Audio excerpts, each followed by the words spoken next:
Hey guys, I said I would produce the things you needed for your review for your semester test in a video. So here's your video. We will also go through the things on Wednesday, um, just individually, and you can kind of just have a little better picture. So I'm gonna kind of go through. I don't know if I'm gonna go through randomly, but I'm gonna go through and just show you most of the notes or all the notes that you would need to look back on, and just show you, just do the quick overview of some of the projects we've done. So I'm gonna start with the Caribbean notes here. If you go back to find them, we talked about the countries. Remember, we're not gonna have a country test, so you're good there. But we talked about right very beginning of the semester what an isthmus is. Remember, an isthmus is a narrow slip, as it says, narrow strip of land bordered by two bodies of water. Central America is an isthmus right here. So click on the next one. Major. Remember, the central part of South America has mountains at its core. You don't necessarily have to know all the climate zones. Just know that Central America has mountains at its core. We talked about the major landforms in Central America. You don't have to worry about any of those landforms. Remember what an archipelago is. An archipelago is a group of islands.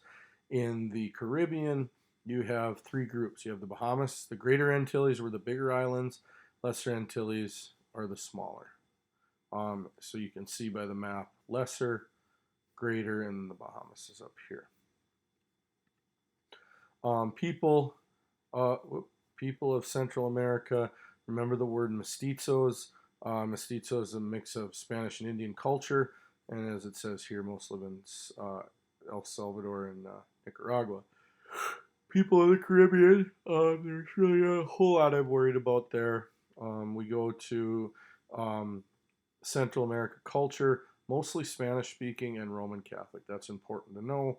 Um, and really, most people in Central America live in rural areas. Culture of Central America, know that they have a very big Spanish influence in the Caribbean and Central America. That's important, as it says up here. Like it says right here, the Spanish. That's really the one I want you to concentrate on. The economy. I'm not so much worried about the economy slide here, and really a scenic picture. Um, and really just know that in Central America, a big problem is civil war. Remember the word dictatorship. The word dictatorship basically means one ruler. So that's the Caribbean notes. Those are some of the early notes that you had. There might be some more. Let's go back. I'm just going to quick look it over here.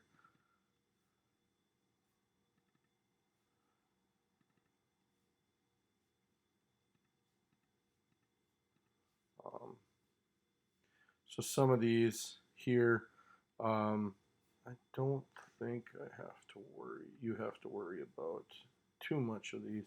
So I don't know if this is the same notes that we got, but really from South America, remember that the Amazon River lies in northern South America. It's the second longest river in the world. Let's see here. There really isn't a lot of other things. Actually, never mind with South America. So you don't have to worry about South America. I don't know why this is on here. And let's see here.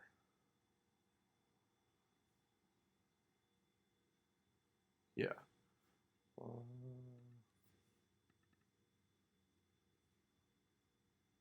this is what we had, not that first slideshow. So with Central America, really what you have to worry about is the Amazon River. The Amazon River, second largest river in the world. You also have, if you remember talking about the Atacama Desert, the driest desert in the world would be in here.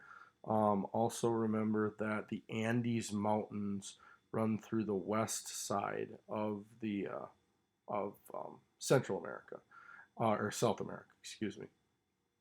Um, really, out of South America, that's what you would have to know. So Andes Mountains, Amazon rainforest, and the Atacama Desert. So if we go back here, we'll go back to the OneDrive document. Let's go over to Europe. I might have skipped one here. Let's see if I'm right. No, that's first semester. So, physical geography of Europe. Eastern Europe, don't really have to worry about that. Mountains and physical features of Europe.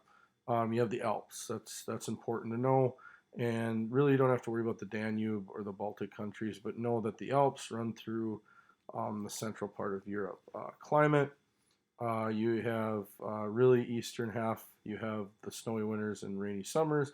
South and west of Europe that's that Mediterranean climate. Remember where all the celebrities kind of vacation. Western Europe, the Iberian Peninsula, and so you have the parts that I want you to remember. Really remember what the Iberian Peninsula is. It's Portugal, Spain, and Andorra, which you can't see Andorra on the map, but it's Portugal and Spain. The Scandinavian countries would be the countries of Norway, Denmark, Sweden, and Finland. The British Isles would be Ireland and the UK.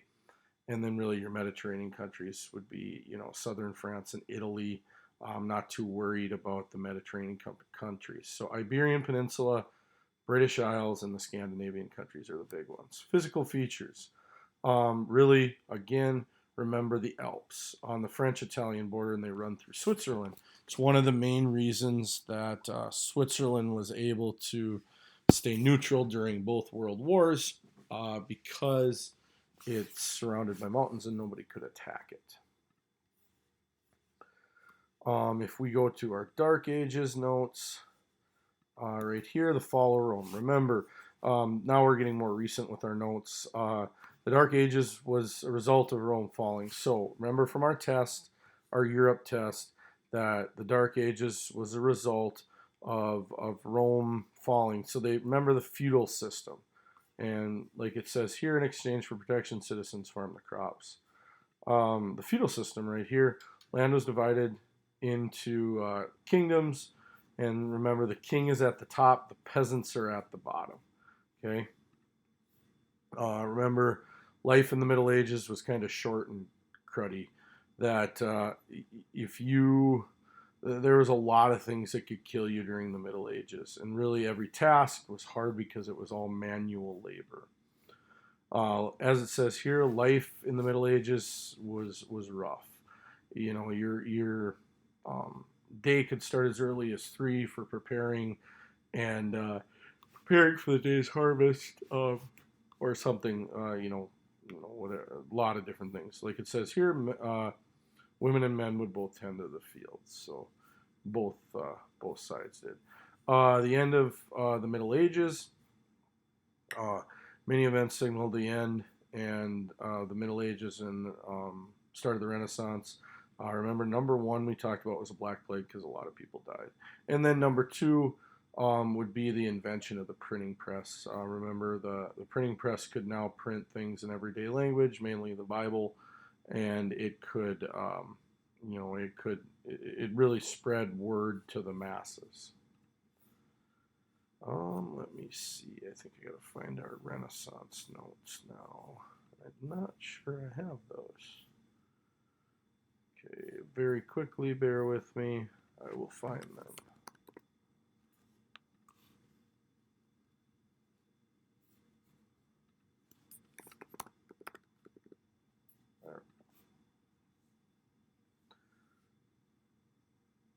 So next we have the Renaissance notes.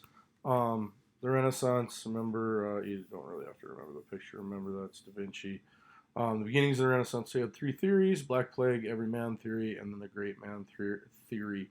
And each one is really explained here. The next, remember the ways of thinking: humanism and individualism. Okay. A lot of you struggled with the "I think, therefore I am" on the last test. Remember, Rene Descartes said that. And it's important to remember these showed the worth of individual people. Renaissance men, really Galileo, Newton, Da Vinci are very important, Michelangelo, and then Jonas Gutenberg inventing the printing press. The politics part, the Magna Carta was very, very important to remember. It was the first time it limited king's power. Another test question on the last test was the Glorious Revolution. Remember, that was where the king said he got his power from God. The people said, no, you didn't. He said, yes, I did. And the people ended up winning that battle. Okay, I think that's the last slide here. So let's go back. Just make sure I cover everything. Da, da, da.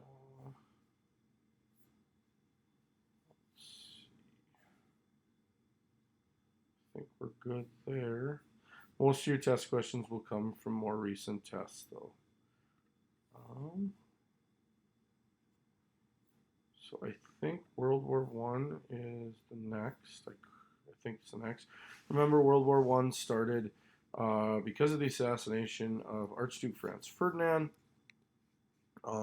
Remember, after that assassination, Austria declared war on Serbia, and that's really how World War One started. And then the dominoes kind of fell. Germany declared war on Russia to help protect Austria, and so on and so forth. Allied powers. Remember, the Allied powers of Britain, France, Russia, and later the United States. Your main central powers are really Germany in World War One, and then Austria-Hungary. The other two are a little more minor. Remember your map as it should be in your notes.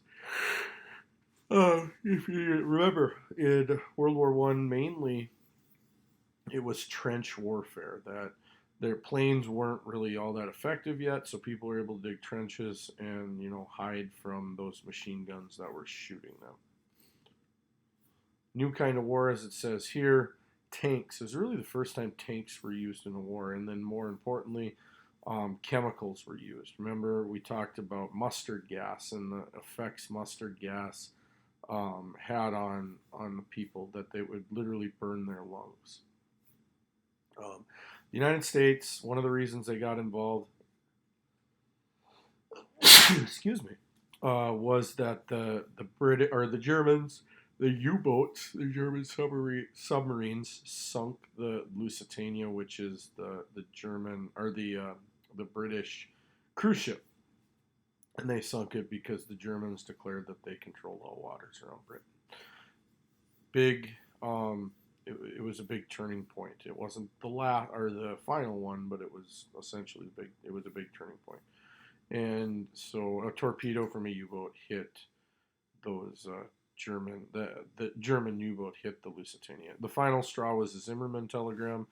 If you remember, in January of 1917, the British found a telegram trying to convince Mexico to join Germany, so Mexico could fight against the United States. And really, that's why the U.S. entered that war. If we go through not the only thing I want you to remember, the Red Cross was started in World War One. Germany eventually falls because its people kind of turned on its leaders. Remember, the end of World War One was called Armistice Day. It's on the 11th day of the 11th month on the 11th hour. Treaty of Versailles was the treaty signed during Armistice Day. And then the League of Nations, if you remember, started by Woodrow Wilson. Over 20 countries joined, or 53 countries joined. The United States was not one of those countries. Devastated Woodrow Wilson. So eventually Germany joined it, and really did World War One ever really end? Because what happened in the Treaty of Versailles is they knocked Germany back. Germany got upset, started violating those treaties, and eventually you reach World War II. Okay, the last thing I think I've gotten everything is your India notes. So when we talk about India, I apologize, I don't know where the pictures went. India is the second largest population in the world, probably going to be the largest by 2040. The economy of India, 75% works in agriculture. Remember what cottage industry means. It's where people kind of manufacture their own stuff. India government, remember, India has the world's largest democracy, much bigger than the United States. Um, really, with the geography, remember the Ganges River is considered the most polluted river in the world. People make efforts to try to clean it up. It's a main river that runs through India, and then on the north side of India, you have the Himalayan mountains, the largest mountain chain in the world, and on the south side we have the Indian Ocean. All right, guys. I'll see if I missed anything here. Don't think I did. The Jeff Corwin movie, you should already have, where he tours India. Really concentrate on what, uh, like what a not Mahout, but what a the greatest challenges that are facing India is loss of habitat due to population increase. Um, I think that is it. If I did forget something, I might add a second video. I don't think I did. We'll pull a lot of your test questions from old tests, and hopefully we get through this tomorrow. I'll make a Quizlet. Try to get done tomorrow, Wednesday. If I don't, it'll be done by Thursday. All right, guys. See ya. Have a good night.